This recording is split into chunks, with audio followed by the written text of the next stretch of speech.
হিন্দুরা সংখ্যায় কম থাকার জন্য আপনাদের অনেক চাপে থাকতে হয়,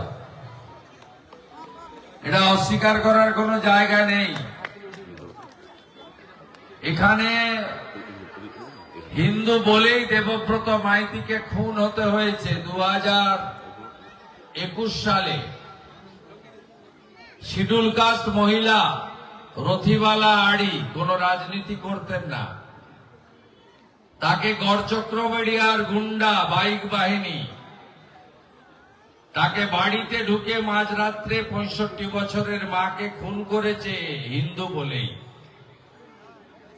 তাই হিন্দুরা যদি ঐক্যবদ্ধ না থাকেন, ভাগাভাগি করেন রাজনীতির নামে, ধর্মের নামে, জাতপাতের নামে, ব্যক্তিগত চাওয়া পাওয়ার জন্য, তাহলে আগামী দিনে দেবব্রত মাইতি এবং রথিবালা আড়ির মতো দাউদপুর শামসাবাদের সংখ্যালঘু হিন্দুদের একই অবস্থা হবে।